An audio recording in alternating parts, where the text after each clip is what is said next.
Hola, ¿cómo les va? En esta presentación vamos a ver una introducción de las funciones trigonométricas. Podemos calcular la altura de un árbol utilizando una estaca. ¿Por qué? Porque forman la altura del árbol respecto de su sombra, forma un triángulo semejante con el triángulo que forma la estaca con su respectiva sombra.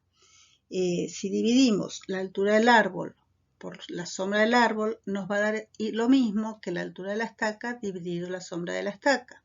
En esa proporción, la única incógnita que tenemos es la altura del árbol, que despejando nos permite calcular esa altura.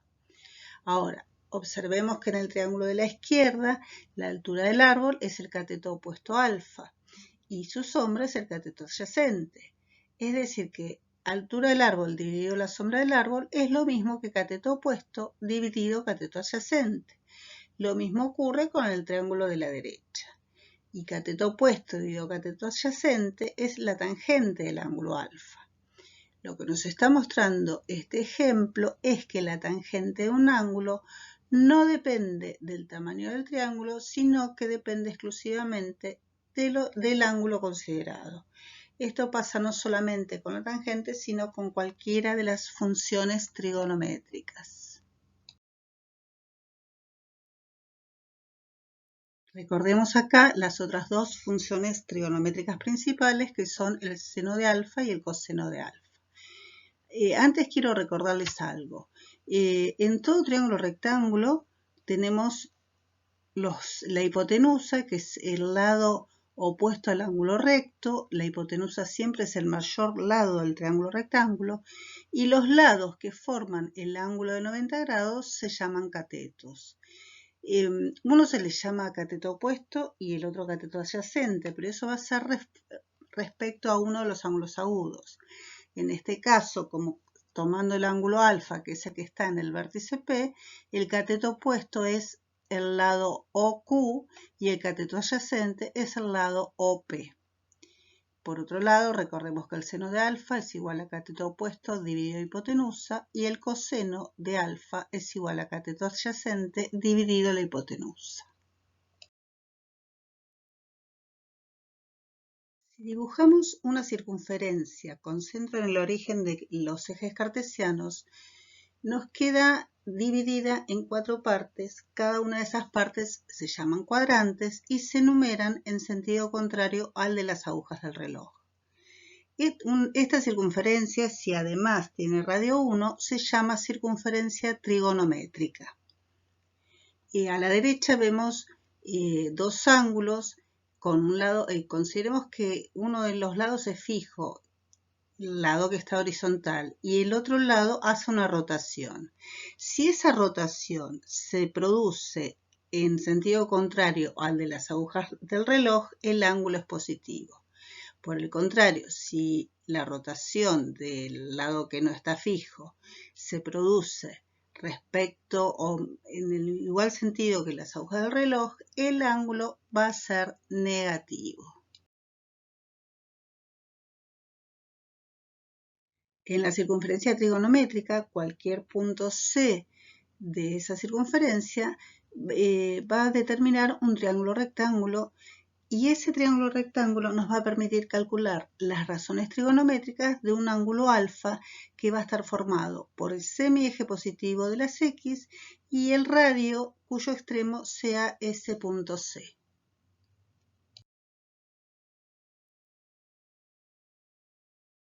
En esta figura tenemos el triángulo rectángulo ACD. La hipotenusa es el radio de la circunferencia, el lado AC que mide 1 respecto del ángulo alfa. El cateto opuesto es el segmento CD y el cateto adyacente es el segmento AD. Ese punto, el punto C, están bien marcadas la abscisa y la ordenada. Prestenle atención a eso porque ahora vamos a ver los recuadros de la derecha. Definimos el seno de alfa como el cateto opuesto dividido la hipotenusa. Como la hipotenusa mide 1, entonces el seno de alfa es igual al cateto opuesto, es decir, es igual al segmento CD. Pero si observan en la figura, el segmento CD mide lo mismo que la ordenada del punto C. Quiere decir que el seno de un ángulo alfa definido en la circunferencia trigonométrica, ese ángulo alfa, va a coincidir con la ordenada del punto C, es decir, con la ordenada del punto de la circunferencia que defina o que determine ese ángulo alfa. Ahora definimos coseno. El coseno de alfa es igual a cateto adyacente dividido hipotenusa. Como la hipotenusa mide 1, el coseno va a ser igual al cateto adyacente. Y ahora, si miramos el segmento que está en azul, observen que la longitud de ese segmento mide o coincide su longitud con la abscisa del punto C. Por lo tanto, el coseno de alfa, para cualquier ángulo de la circunferencia trigonométrica, está asociado a la abscisa del punto que determine a ese ángulo alfa sobre la circunferencia.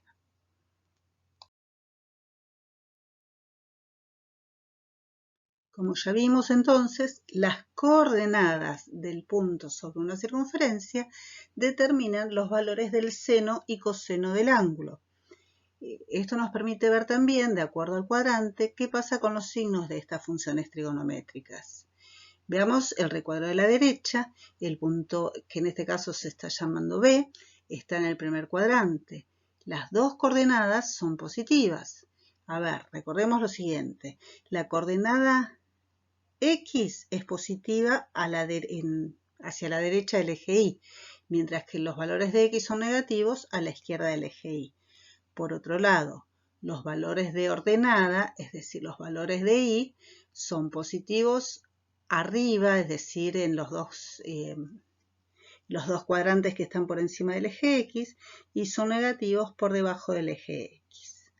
Vuelvo al cuadro de la derecha, tengo el punto B, las dos coordenadas son positivas, y los valores del seno y del coseno entonces en el primer cuadrante son positivos. Un ángulo en el primer cuadrante va a medir entre 0 y 90 grados. Recuerden que estamos considerando los valores de ángulos positivos, es decir, que giran en sentido antihorario. En el recuadro de la izquierda tenemos un punto que determina un ángulo alfa en el segundo cuadrante. Y un ángulo en el segundo cuadrante va a ser obtuso, va a medir entre 90 y 180 grados. Como en ese cuadrante la coordenada Y está por encima del eje X, es positivo, y la coordenada X está hacia la izquierda del eje Y, es negativo. Por lo tanto, un ángulo del segundo cuadrante va a tener el seno positivo y el coseno negativo. A la izquierda vemos que el punto B está en el tercer cuadrante. El ángulo acá mide 227 grados. Los ángulos del tercer cuadrante miden entre 180 y 270 grados. Como las dos coordenadas son negativas, los ángulos en el tercer cuadrante tienen seno negativo y coseno también negativo. En el recuadro de la derecha tenemos un punto B ubicado en el cuarto cuadrante. Los ángulos del cuarto cuadrante miden entre 270 grados y 360 grados, que también lo llamamos un ángulo de un giro. La coordenada Y está por debajo del eje X, por lo tanto el seno es negativo, y el coseno, que coincide con la abscisa del punto, por estar a la derecha es positivo. Es decir, que los ángulos del cuarto cuadrante tienen seno negativo y coseno positivo.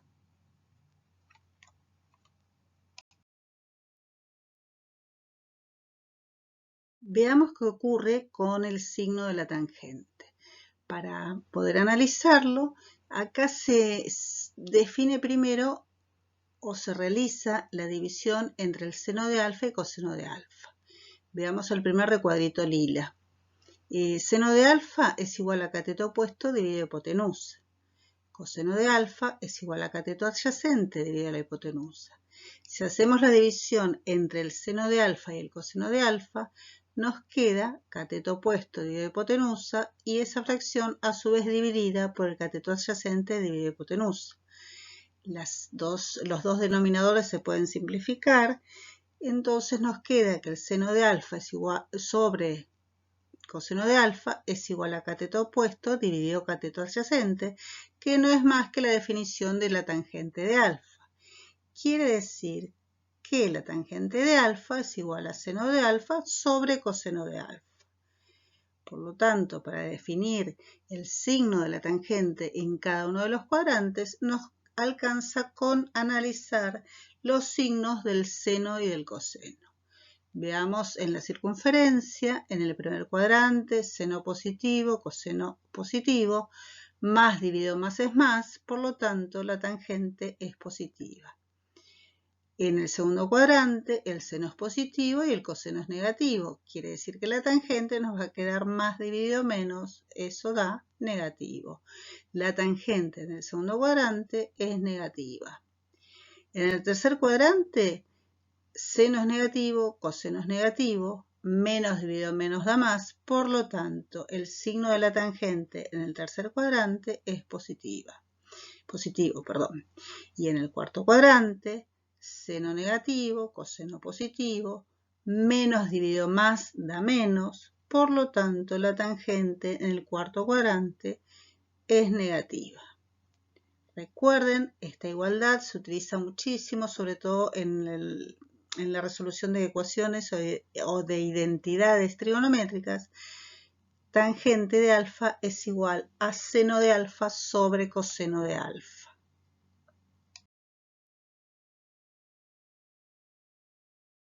Es muy útil reconocer los valores de las funciones trigonométricas para los ángulos de corte entre la circunferencia y los ejes cartesianos. Observen en el primer recuadro el ángulo de 0 grados, en el segundo recuadro el ángulo de 90. Acá es muy interesante ver qué pasa con la tangente. Recuerden que tangente es seno sobre coseno. Como el seno del ángulo de 90 grados mide 1 y el coseno mide 0, nos queda que la tangente de 90 grados es igual a 1 sobre 0, una cuenta que no sabemos no tiene solución, por lo tanto no está definida la tangente del ángulo de 90 grados. Y para el ángulo de 180 grados, bueno, ahí tenemos que la tangente vale 0, lo mismo que para el ángulo de 0 grados.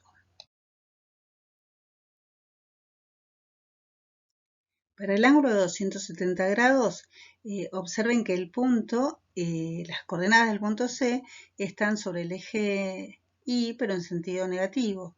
El seno vale menos 1, es la ordenada del punto, y el coseno coincide con la abscisa del punto, es decir, vale 0. Y la tangente va a ser seno sobre coseno, menos 1 dividido 0, tampoco tiene solución, al igual que la tangente del ángulo de 90 grados.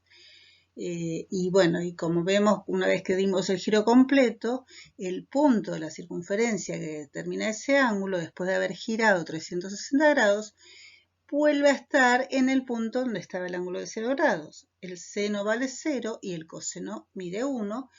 La tangente, como es seno sobre coseno, 0 dividido 1, 0.